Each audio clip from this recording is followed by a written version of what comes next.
What's going on YouTube? Doug Smith here, and this is kind of a follow-up video. I did a video recently talking about my experience with Suntrust Bank, and I thought maybe it would be due for me to do another one, just to kind of give you guys an idea what happened since the first time.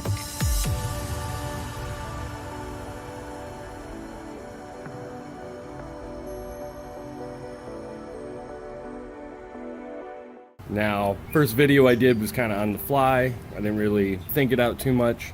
So this time I really want to kind of rehash everything with you. During my time with Suntrust, it seemed like every month I would get an overdraft fee for no reason. And a lot of times I kept a decent positive balance. There's a few of us out there that do a lot of auto pay or direct pay, where it just comes right out of the bank account. I do that often. Just because I stay busy and I have a hard time remembering all the stuff. But I would have, a couple $100s in my account, or almost $1,000, or maybe a couple thousand, depending what month. And there was a lot of times where all of a sudden my account would go zero, and then a charge would hit, and then it was an overdraft. And then conveniently, after all the overdraft had hit, then my money came back. And I don't understand how that works. So I called them on it. I went to Suntrust. I said, look, tired of this. I'm not doing this no more. You don't waive anything when it's your mistake, but if I make any mistake on my end, the money's gone. And I got tired of every time I cashed a check, it would take 4 days, half the time for it to post. And, God forbid I put a check in on Friday before noon, and I wouldn't have my money till Monday at midnight going into Tuesday. Another thing that was kind of frustrating was I'd ask one bank teller, when do I deposit money so that I can have it available, at whatever time? And one bank teller would tell me, well, I think if you put it in before noon. And then another one would say, well, if you're doing it at the ATM. And then another one would say, well, it all depends what kind of check. And my thing is like 3 different answers from 3 different people in the same bank. All 3 of them were managers. How does that happen, So I went through this whole thing. I went to the, the customer service rep, or whatever you would call them. And I went through this whole 45-minute to an hour ordeal saying, hey, I want to close my account. Gave him a check. I said, cash this, take what I owe you, which I don't feel that I need to pay, but cash this check, close my account. Then they would go and talk with their big manager or whatever, whoever's in the back room, come back out. Okay, we're gonna compromise, we're gonna make a deal, and we just asked that you put 150 in your savings. No, that's not what I said. Close my account. That's all that I'm asking. And so I went through this whole thing for an hour, right? Back and forth. It's ridiculous. So then last minute, they say, okay, we'll go ahead and do that. And I asked them for information, like something to say, close of account, some whatever. They never gave me anything. So since then I thought, well, I'm not going to be held to this. I'm not going to let them go to the credit reporting agencies and say, oh, I'm terrible at banking, right? So from there, I just said, you know what? I'll stay on them. I'm sure I'll get something in the mail. I can't deal with the people at the location because something's wrong. There's a disconnect there, really, really bad. So I said, I'll stay on it when I get the stuff in the mail. And they started sending me a notice, $32 overdraft with courtesy pay and blah, blah, blah. I called them. So when I had called them, I said, this is what happened. This is what I said. This, explain the whole thing. And they'd say, well, we're not, completely familiar with that whole experience because we're at a call center, we're whatever. So then I called the actual local branch, and I spoke to the woman that I closed my accounts with, right? And she said, I'm going through everything. Disregard that letter. Your accounts are closed. Don't worry about it. I said, okay. So a couple weeks go by, and now I have an $80-some overdraft, right? And now they're charging interest and extended overdraft and all this stuff. So I call them back, and I spoke to the same person again. I said, you told me not to worry about it. You told me there was nothing to worry about. You said disregard. And she said, well, I'm sorry you keep getting these letters. Let me check in, and what I'll do is I'll call you back. She repeated my phone number back, and I said, that's it. She said, what I'll do is I'll call and get this resolved. If you don't hear anything, no news is good news. I said, okay. Well, I never got a call back. So from that, I'm saying, no news is good news. So then I get something a couple weeks ago saying I owe 127 or something like that, and 85 was due immediately, whatever, otherwise go to collections. So I said, screw the bank, I'm gonna call the actual collections department. I explained everything to them, and then I told them I want to speak to someone higher. And I went up about 3 levels, and then there was nobody higher that I could talk to. And during the whole conversation there, you know, I don't see anywhere where you'd closed your account. I see that you brought your account to a 0 balance on March 2nd.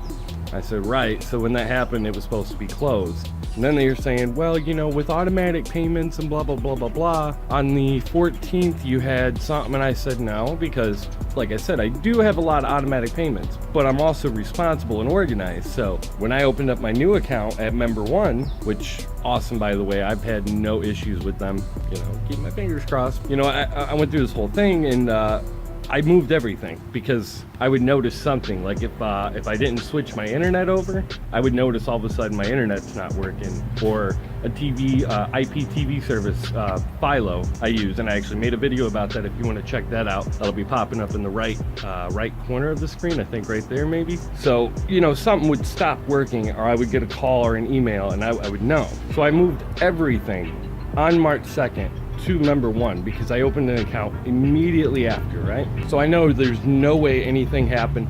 And then in fact, I went into my account because my Suntrust account was never closed and it was still activated, and nowhere did it show an automatic deposit or debit or whatever.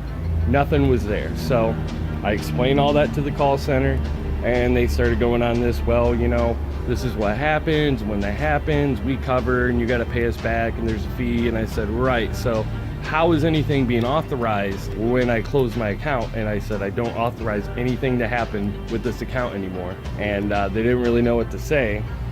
And I told them, I said, so from what you're saying is, regardless if I close it or anybody closes it or there's money there or not, you're just gonna authorize any type of payment? And they said, no, your account has been shut off, you know, as of maybe a couple weeks ago or something, right? I said, so if I tried to use that card number, or I tried to use that routing and account number to make a purchase, it would not go through. And they said no. And I said, so how come that couldn't have happened on March 2nd when I requested that? And they gave me this whole spiel of a 35-day waiting grace period, something. And then the woman told me federal law says that they have to do this. And I had actually done research on the federal law, and the way it works is there's no federal law that says when you close a bank account that they have to do it for you. Suntrust's policy is to keep an account open for 35 days after you bring the balance to 0. But here's the catch. They will send you a card saying if you wanted the account to be closed, just stop to a local branch or call and the account will be closed. If nothing is done, if no action is taken within 35 days, your account will automatically be closed. That was the first call, and that's when they said disregard, everything is done, don't worry about it, right? My thing is you know, if they can shut something down, or if they can close it, and if it was as easy as just walking in and saying, why can't they do that when you initially request close my account? And if on top of that they can deactivate your account after whatever fees have accrued over so much time and no action is taken, why can't they deactivate the account upon your request? Because I mean, it is your money going into the bank, and the only reason why a bank survives is because the fees, any interest, and the way they use your money that you have in the bank to make money for the bank, right?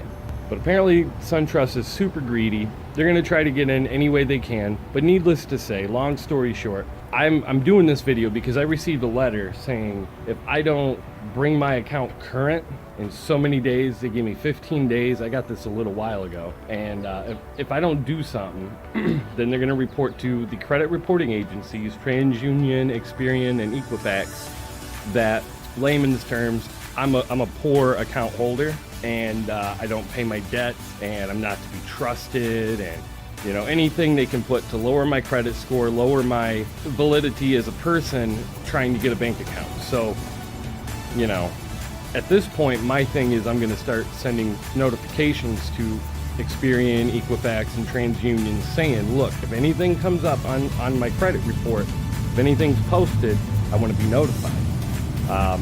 And even then I told Suntrust, don't call me again, don't send me any more things. And the lady on the phone couldn't do anything. That's why they moved me up, and even they couldn't do anything. And I asked them to actually look at my account and go back and tell me when the debit had happened, and they couldn't even do that. But all they could tell me was, we have a note that says on the 25th or whatever day, right? So I asked them for a fax number that I could fax a screenshot from my computer of my account balance and all the transactions, and they couldn't even give me a fax number. So, you know, banking is a pretty big industry. It's definitely not like a mom and pop kind of business. It's big, it's corporate, it's massive, and there's tons of money there. So, you know, you think that they would have provisions and people in place and ways to take care of stuff, being that they're a bank, but they don't even have the ability to receive a fax. I mean, I don't know, maybe it's me, maybe I just had a rough day with them, maybe I just had a bad run-in, but I would definitely, in my opinion, stay away from Suntrust. I will say they have great rates on CDs. 2.65, I believe, is pretty good. So CDs are great. Accounts, checking, savings, stay away from them. Don't do any auto pay if you have them. Really, if you're with them and you're sold on them, stay with them, do what you got to do, but really read through your material that they give you in the small print. But other than that, if this video has helped you out in any way, please give it a big thumbs up. Don't forget to subscribe.